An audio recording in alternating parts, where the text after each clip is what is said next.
What's going on, subscribers? Today we're working on a 350Z. This thing needs some work. It's been sitting in a warehouse for about, a couple years. And we got a lot of whole paint defects coming here, guys. We're going to be doing a whole video series. So welcome to that. Today we're going to be working on claying the paint. Take a look at it. All the swirls and stuff.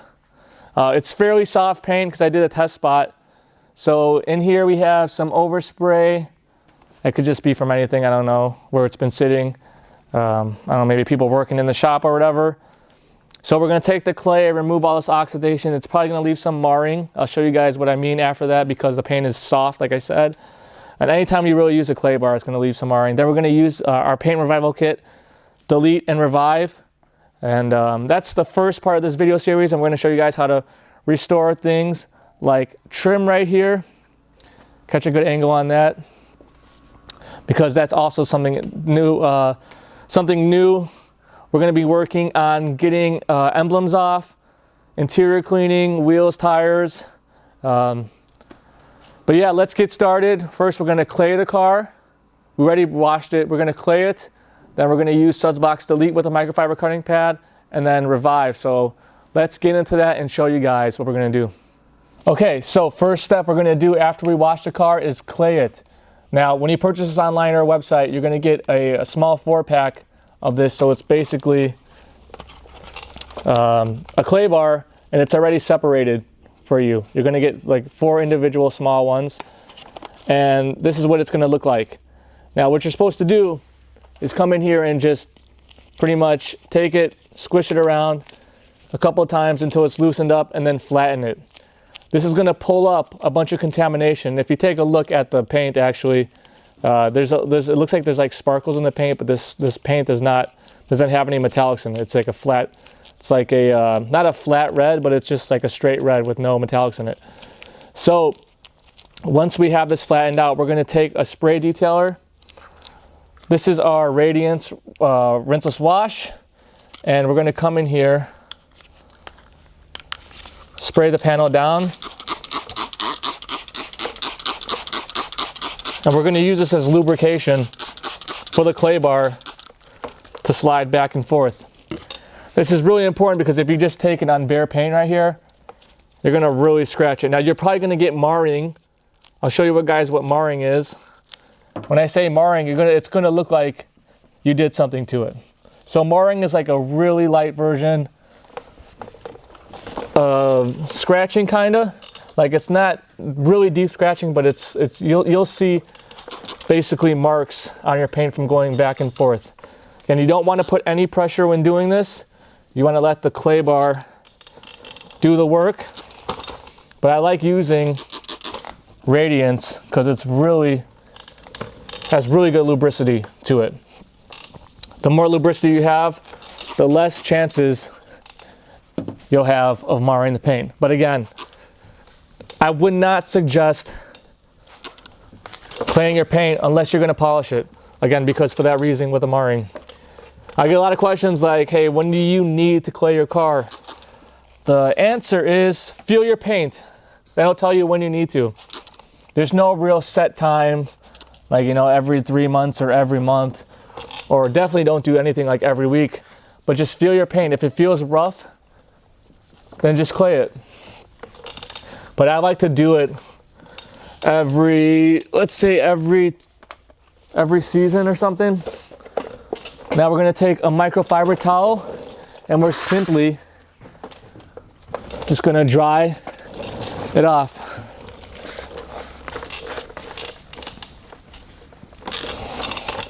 I like to use 2. I get the top layer off, then I take the next microfiber and buff it off. And after this, you're going to see what I mean with the marring. And yeah, you're going to have to go around the whole car before you start polishing it and doing paint correction. Because what's going to happen is if you don't do this, all this contamination that's on the paint, that's going to get stuck up in the pad. And it's going to make it really tough to polish your paint out. Now you need to take a look and see if you missed any spots. And we did miss a couple spots, and that's fine. What you're going to do is just come back in here and clay it again. After this, we're gonna come in and show you guys what the difference is. All right, so here's post claying. Now there is a little bit of those little overspray dots, but that's okay because we're using a really mild clay bar. If you find your paint still has a lot of stuff, you're gonna need to, there's different grades of clay bars. So there's, like I said, there's just a little bit.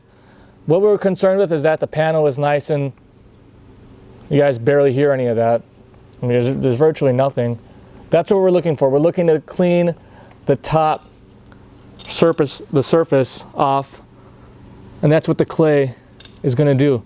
But again, when I talk about marring, you can see all those spots on the paint. But don't worry, that's all gonna come out. That's why I suggest do not clay the car unless you're prepared to polish it. And a really light polish will get all this out, so there's nothing to worry about. Now we're gonna move to Suds Box Delete and Revive from the Paint Revival Kit. We're gonna compound it with Delete and then hit it with Revive and get a clear as day look on the paint. Okay, now polishing and compounding has a whole bunch of steps, whole lot of prep. It all depends on what you want to do. Now we have things called edging, so when you polish edges, typically I like to do that first. And then when I polish, I like to start from the top and go to the bottom. But this is just a demonstration, so we're just working on this panel. For example, like the reason why you don't want to do these sections first, because if you're polishing the top, you're going to be standing over the body of the car, and you don't want to have to, you know, ruin your work again by, you know, going up and down on the car. So that's why you always want to start from the top. But again, just for demonstration purposes, we're doing this panel. Again, prep work, we have tape, so you can take painter's tape if you want to remove chances of polishing this trim. Again, different polishes have different, sometimes they stain. You don't have to worry about that with Revive and Delete, but with tape, you know, there's some horror stories where paints come off with tape. Just take the tape, put it on your clothes like this to help get some of that adhesive off. That's my tip of the day for this series on paint polishing. Again, you can just come in here and tape off where this trim is. Again, this is not perfect, this is just for demonstration. Also, if you want, you can take the car door, again for edging purposes, and that way you can get in this area. We're just gonna do this for today. We're gonna keep it open. And the tool we're gonna be using is this Rupes Bigfoot. This is the 15, LHR 15 Mark II with a washer mod. So it keeps spinning like crazy. A microfiber cutting pad. We like using these to cut the paint because these fibers actually grab onto the paint. If you if you try a microfiber towel, you know how it feels like it's grabbing the paint when you wipe it. That's pretty much what we're doing right there. Now, the compound we're using from the Paint Revival Kit is Suds Box Delete. This has some strong cutting power. Again, you're gonna get some dusting and stuff, but that's pretty typical of a compound, something that cuts a lot. A lot of people like to prime the pad. I'm more of a on the fly, so I'll show you what I'm talking about. Now, we don't want to put too much compound. Well, actually, I'll show you guys how I would prime it. So to prime it, you would just want to make sure you take your hand. You should be wearing a glove when doing this, but you're just going to come in here and try and get it all over the fibers. Again, wear gloves when you do this, that way you avoid the mess. But you just want to get in here and just make sure that all the fibers are coated. Again, I'm the more type of person that just put some product on there and do it on the fly. I mean by just like putting it on the panel and then rubbing it in. That's just me though. I mean, people are different. After that, what we're gonna do is put 3 small drops on here. And after this stuff is broken down, it's broken down, so you're gonna have to apply more. But this is about, you can add a little bit more if you want. Again, everything's gonna depend on your paint. But this stuff next is what I'm showing you is what matters more. So, to start, I like to be on like speed 4, 3.5, 4 when cutting. It's more important that you make sure that this backing plate is spinning. See this little black mark? On your machine, you can just take a Sharpie and just draw a line or something. That way, when it spins, you can see that the machine is spinning, because if nothing's spinning, you know, you're not going to get any cutting. Make sure the pad is centered. This is actually a little bit off center, so I'm going to readjust this. That should be good. We're going to place it on the paint. Take a look at the paint real quick. And we're going to start on this section right here. We don't want to be sitting on the edges too much over here, because this is where it is least painted. And after this step, you're going to see a little bit of ticking. That's typical of a compound because it's so aggressive and the microfiber cutting pad. So this is going to help get out the big scratches. There are some random isolated deep scratches here. That's probably going to have to be wet sanded out. I mean, I'll try with this pad, but we're going to come in here and spread it out on the paint. And again, we're going to use speed 4. We're going to use slow arm movement. Again, normally we want to edge first. We want to edge these panels, but like I said, the whole video series, we're going to go through that with the hybrid nano. But we're just going to come in here, speed 4, slow arm movement, a little bit of pressure, moderate pressure, and do a couple passes, stop, wipe it off, and we'll show you what the difference is.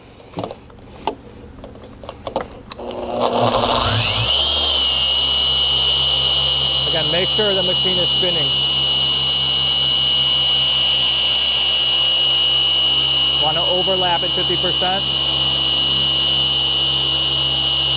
If your pad begins to stall out on you, like that, you just up the speed to combat it. And now we're on speed 5. Just remember, if your pad stops spinning, either figure out the angle or turn up the speed.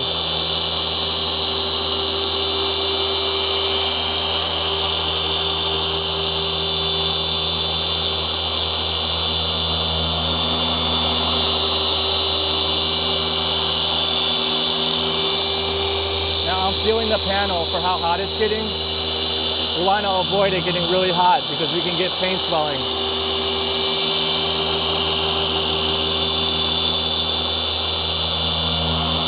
We want to wait until this basically turns clear.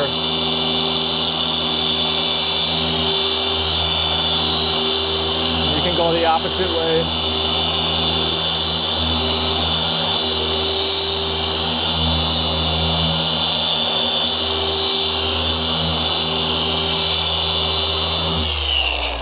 We're going to take this off. Again, the whole thing I was talking about heat.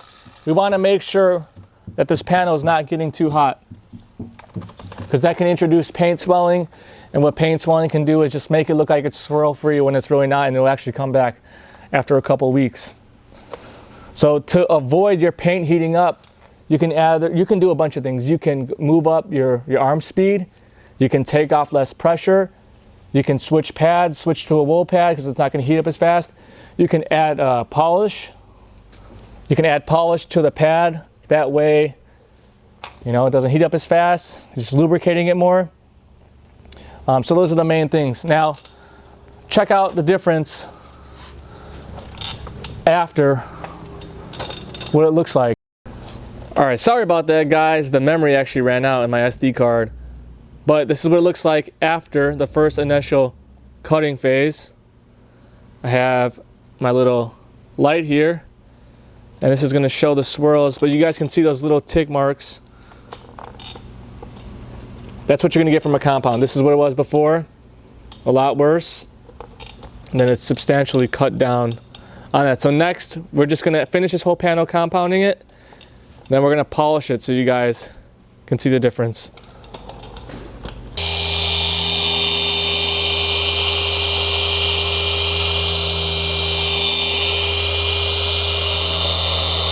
This is what it looks like compounding the whole section. Right here you can see where it's a little bit more oxidized, a little bit more hazy. This is where I use the 3-inch. Again, we're going to go over this in a whole new series using different machines, different sizes. But I was having trouble, just the way that the panel's concaved. Sometimes I just like to switch to smaller machines just to make the job easier. That way everything's freely spinning. Again, this is what it looks like after. Now we're going to move to Revive on a foam pad. So show you guys how to get this out and how to get this paint crystal clear. Next, we're going to use Sudsbox Revive. Now, a big mistake I see is a lot of people put way too much polish on the pad. This is a yellow Rupes polishing pad. This has pretty good firmness, but also soft enough to finish out. Look, we just put just a little bit. And what you're going to do is this polish is going to help get out these ticks that are left over. Again, once this polish breaks down, it breaks down. But you do not need a lot of polish to do this. That's what makes Revive so great. We're going to stay on speed 4, do this section, and then show you guys the 50-50 between the compounded part and the polished part. So here we go.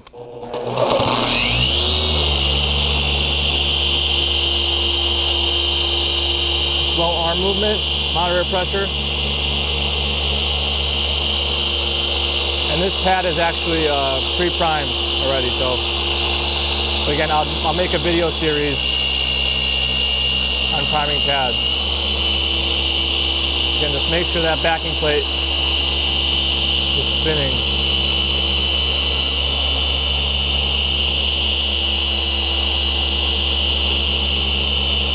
Do a couple more passes. Doesn't matter if you go in crosshatch or not. I'm more of a straight line type of guy. Not really like a crosshatcher.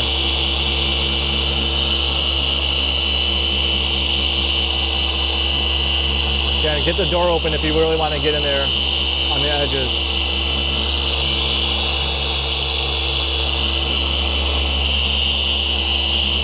Go through it fast one more time. And turn off the machine while it's on. And then we're using our Rose edgeless towel. You can find this on the website. I really like this for taking polish off. It's a really great paint towel. And now the true depth and clarity is back in the paint. Just a little wipe off right there. But you can see from where we compounded, a little bit hazy, then to here, just totally clear. I'm gonna grab the light.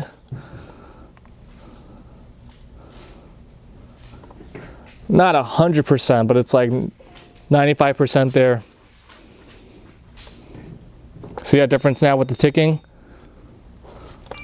Over here, where we compounded. So it's definitely a 2-step process that you need to take.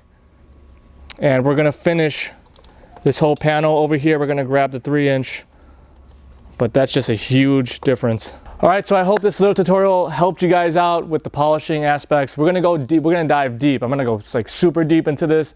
Everything from blowing out pads, everything from, washing out pads, finishing out on super soft paint, like trim and stuff.